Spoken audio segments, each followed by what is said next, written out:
यदि कोई गृह आरंभ करावे तो कौन से महीने में वह अपना घर बनवाए और कौन से में न बनवाए, कौन से महीने में घर के निर्माण का क्या प्रभाव है। श्री मनु जी ने यह पूछा। कागज हो तो कलम से कुछ कुछ बातें लिख लेना, ये आपके काम में आएंगी। तो क्या कहा कि चैत्रे व्याधिमवाप्नोति यो गृहं कारये नर, वैशाखे धनरत्नानि ज्येष्ठे मृतुं तथैव च, आषाढ़े भृत्यरत्नानि पशुवर्गमवाप्नुयात्, श्रावणे भृत्यलाभान्तं हानि भाद्रपदे तथा। लिखने के लायक बात है कि चैत्र के महीने में मकान बनवाना शुरू करोगे तो उसमें एक बीमार धरा ही रहेगा। चैत्र का महीना भवन निर्माण के लिए बिल्कुल शुभ नहीं है, 1% भी शुभ नहीं है। ये मत्स्य भगवान बोल रहे हैं, ये मैं कोई बाजारू किताब से नहीं बोल रहा हूं आपको। ये दर्शन कर लो, ये ग्रंथ है मेरे सामने, इसका नाम है मत्स्य पुराण, संस्कृत का ग्रंथ है। ये अद्भुत है ग्रंथ, 14,000 श्लोक हैं इसमें। इसके वक्ता स्वयं भगवान मत्स्य नारायण, प्रमुख श्रोता इसके सूर्य पुत्र श्री मनु जी महाराज हैं। ये जितनी भी बातें कही जा रही हैं वो इस ग्रंथ की बातें हैं ये।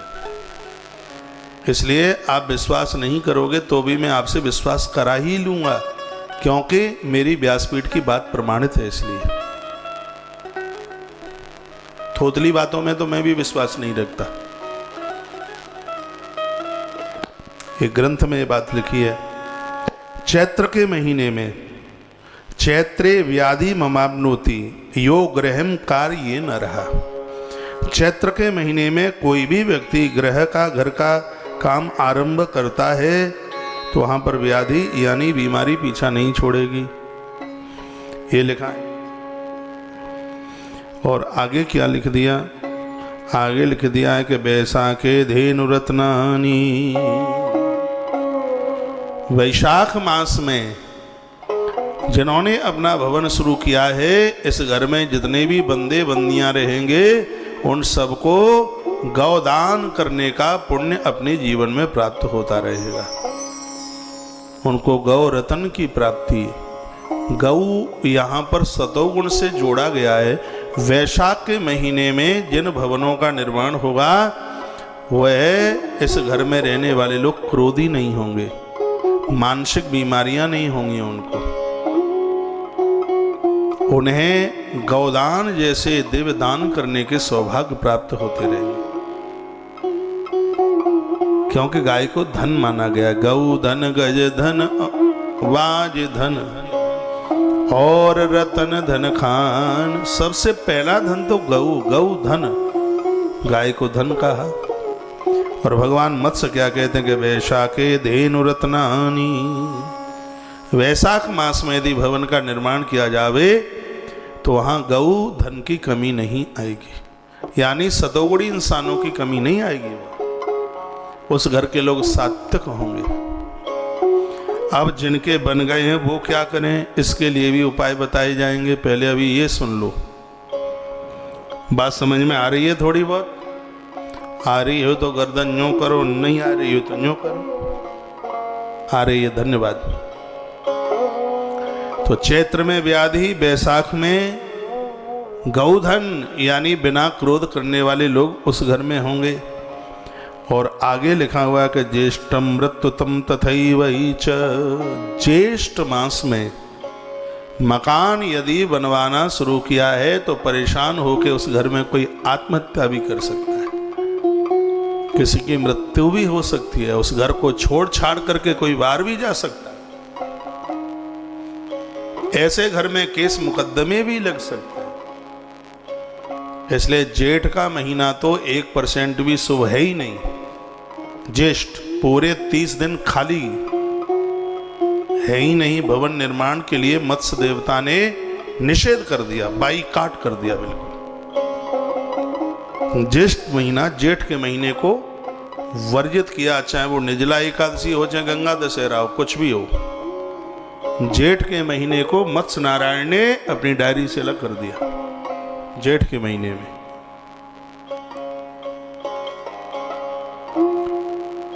उसको अशुभ कहा, मृत्यु कारक कह दिया। बोलो बांके बिहारी लाल की, श्री हनुमान जी महाराज की जय जय। श्री राधे श्री राधे श्री राधे। आषाढ़ का महीना, आषाढ़ के महीने में आप भवन का काम शुरू कर सकते हैं। आषाढ़ में घर भवन निर्माण आप शुरू करेंगे तो भृत्य नौकर चाकरों की कोई कमी नहीं रहेगी। आपके पास जो व्यक्ति एक बार आ जाएगा वो आपको छोड़ने का काम नहीं करेगा। आपके उस घर में ऐसे बच्चों का जन्म होगा जो स्वभाव से बड़े मधुर होंगे, सबको स्नेह प्रेम करने वाले होंगे। आषाढ़ मास में भगवान मत्स्यदेव कहते हैं, राजन आषाढ़े भृत्य रत्नानि पशुवर्ग मवाप्निया। ये ग्रंथ उस समय का है जिस समय पशु बहुत पालते थे लोग। का आषाढ़ के महीने में गौशालाओं का आरंभ, आषाढ़ के महीने में भवन का निर्माण। तो भैया यहाँ पर बड़ी सुंदर बात कही गई है, पशु वृद्धि होगी, उनकी मृत्यु नहीं होगी। आषाढ़ का महीना इतना शुभ बताया, नौकर चाकरों की, भृत्य लोगों की, यानी आपके सहयोगी लोगों की कमी नहीं रहेगी। आपके सहयोग करने वाले लोग बहुत होंगे। आषाढ़ मास में घर निर्माण आरंभ करने की महिमा स्वयं भगवान मत्स्यदेव अपने मुख से बोलते हैं।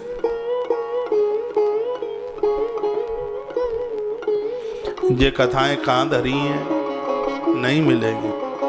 रुपया 21,000 दे आना, वास्तु शास्त्री को नहीं बताएंगे वो इतनी बातें, कहाँ बताएंगे। ये सब हमारे सनातनी ग्रंथों में भरा पड़ा है।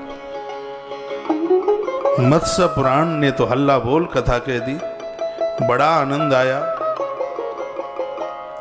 श्रावणे आषाढ़े भृत रत्नानि पशुवर्ग ममाप्नुयात्। श्रावणे भृत लाभान्तम हानि भाद्रपदे तथा। सावन के महीने में निर्माण किया है तो उस घर में रहने वाले लोगों का व्यापार नहीं रुकेगा कभी, धन की आवक नहीं रुकेगी कभी, रिश्तेदार कभी रूठ करके नहीं जाएंगे। इतनी बड़ी महिमा है उसकी, इतना बड़ा प्रभाव है, अद्भुत। यह महीना है सावन का, श्रावण मास। भगवान खुद अपने मुख से बता रहे हैं, भाद्रपदे श्रावणे भृत लाभांतम हानिम भाद्रपदेस्ततः। भादों के महीने को उतना बढ़िया नहीं बताया जितना कि होना चाहिए। भाद्रपद में मकान का आरंभ कराया जाए तो ठेकेदार ही रुपया पैसा लेके भाग जाए, काम ही नहीं करे। भादों में किवाड़ लग गए तो चौखट लग गई तो किवाड़ की व्यवस्था नहीं, दीवालों पर प्लस्तर हो गया तो रंग पेंट की व्यवस्था नहीं। आपने देखा है बहुत मकान अधूरे से ही पड़े रह जाते हैं।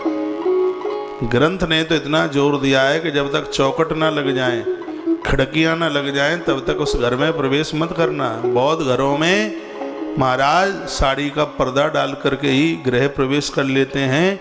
भगवान मत्स्य नारायण ने उसका विरोध किया। जब तक किवाड़ खिड़की ना लग जाए तब तक उसमें गृह प्रवेश ना करें। वो आगे गृह प्रवेश की बात आएगी अभी।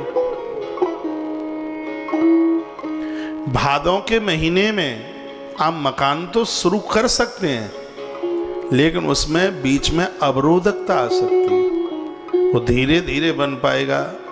1 साल में 3 साल लग जाएंगे, 3 साल में 5 साल लग जाएंगे, यानी काम स्पीड से नहीं चल पाएगा। काम करने वाले ही 9, 2, 11 हो जाएंगे, गुम हो जाएंगे, ढूंढते रहो, उसमें रुकावटें आ जाएंगी। बात आ रही होगी समझ में। तत्पश्चात अब अगला महीना कौन सा आ गया? भादों के बाद में क्या आता है? क्वार। बोलिए बांके बिहारी लाल की। पत्नीम्ना सुष्वने विंधात कार्तिके धन्यस्तता। भैया क्वार में भी मकान का काम शुरू मत करना, नहीं तो जा घर की स्त्रियां रूठी बैठी रहेंगी, मोह लटकोई बनो रहेगो। भगवान कहते हैं क्वार के महीने में मकान तो बना सकते हो, लेकिन आश्विनी मास में बनाया गया मकान, यहाँ इस घर में रहने वाली स्त्रियां गरम दल की नेता होंगी, झगड़ा करेंगी, इसमें रहने वाली कलह करेंगी, उनके मुंह रूठे ही होंगे, ऐसी पोजीशन होगी। इसलिए तत्पश्चात फिर आगे कह दिया है कार्तिका धन धान्य कम। कार्तिक का जो महीना है पूरे 30 दिन कार्तिक मास में घर का निर्माण आरंभ करने पर वहाँ धन धान्य की कोई कमी नहीं रहती। भगवान मत्स्यदेव कह रहे हैं, ये भगवान मत्स्य नारायण की आवाज़ है। बड़ी अच्छी अच्छी बातें कही हैं प्रभु ने, आनंद आ गया सुन सुन के। भूख प्यास सिगरी चली गई ये कथनें सुनत सुनत। तत्पश्चात क्या कहा कि मार्गशीर्षम तथा भक्तम पोषेतस्कर्तो भयम।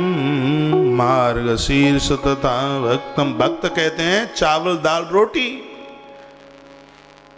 तो इसमें लिखा है कि जो महीना इस समय चल रहा है, इस महीने में मकान बनवाना शुरू करोगे तो तुम्हारी रसोई में दाल रोटी चावल की जिंदगी में कभी कमी नहीं आ सकती। उस घर में अन्न पानी की कभी कमी नहीं आएगी, उस घर से कभी कोई भूखा नहीं जाएगा। और घर घर तभी है जब वहाँ पर आने वाले लोगों को भोजन पानी मिले। तो इस मार्गशीर्ष के महीने की इतनी बड़ी महिमा है। फूस के लिए ये कहा कि चौड़े में नीम के पेड़ के नीचे बैठे हो, पीपल के पेड़ के नीचे बैठे हो तो 30 दिना चौड़े में गिरती हुई बर्फ में निकाल लो। फूस के महीने में ना तो घर का काम शुरू करना और ना कभी गृह प्रवेश करना। फूस के महीने को ऐसा बताया लिखा है। कार्तिक के महीने के तत्पश्चात मार्गशीर्ष तथा भक्तम फूसस्तेस्त करतो भयम। यदि मार्गशीर्ष जो महीना वर्तमान में चल रहा है, इस महीने में जो घर की नींव रखते हैं उनकी रसोई में कभी अन्न की कमी नहीं आ सकती, उनके घर से कभी कोई भूखा नहीं जा सकता। मार्गशीर्ष का महीना इतना बढ़िया है। फिर लिखा है कि फूसे तस्करोत भवेत। फूस के महीने में जो मकान की नींव रखते हैं उसमें घर में ताला टूटने के डर हैं, अग्नि प्रकोप का डर है, आंधी तूफान में दीवालों को गिरने का भय है, गिरने का डर है। ऐसा स्वयं भगवान मत्स्य नारायण ने अपने मुख से इस बात का वर्णन किया। और फिर आगे जो लिखा है वो सुनिए। लावंश बहुस्ता विधान अग्निमाग विनर्षयेत्। इसमें लिखा है कि माघ के महीने में जो मकान बनाना आरंभ करते हैं उनको कई प्रकार का लाभ प्राप्त होता है। माघ के महीने में नीम रखी गई है। भैया ऐसे घर की देवियां सुपुत्रों को जन्म देती हैं, उनकी कोख खाली नहीं होती। माघ का महीना इतना बढ़िया है कि नारी के गर्भ में संतान की मृत्यु नहीं होती। कि माघ मास को इतना शुभ बताया गया, इतना बढ़िया बताया गया। मकान के भवन के आरंभ में बहुत श्रेष्ठता इस माघ मास की बताई गई। ये मैंने श्लोक आपके सामने अभी अभी पढ़ा है। माघ का महीना इतना बड़ा प्रभावशाली है अपने आप में। माघ लावंश बहुसा विधात अग्निम माघे विनर्दशेत। माघ के महीने में बहुत से धन का लाभ प्राप्त होता है। उस व्यक्ति की पूजा बढ़ती है, उसका आदर, उसका मान और उसका सम्मान बढ़ता है। अब महीना रह गया है एक और, जिसका नाम है फाल्गुन। तो लिखा है फाल्गुन एकांजनम पुत्रा नीति काल बल स्मितम। फाल्गुन के महीने में जो धन और जो मकान बनाए जाते हैं, उस घर में जन्म लेने वाले बच्चे कोई भी निठुल्ले नहीं होते, सब कमाऊ होते हैं। घर को कांचन युक्त कर देते हैं, सोने के महल कर देते हैं, सोने के महल का मतलब ये नहीं है कि सोने की ईंटों से मकान बन गया है। तो भैया उसका मतलब ये है कि उस घर में कहीं भी संपदा की कमी नहीं। फागुन के महीने में बनाने वाले जो घर हैं वो ऋण मुक्त होते हैं।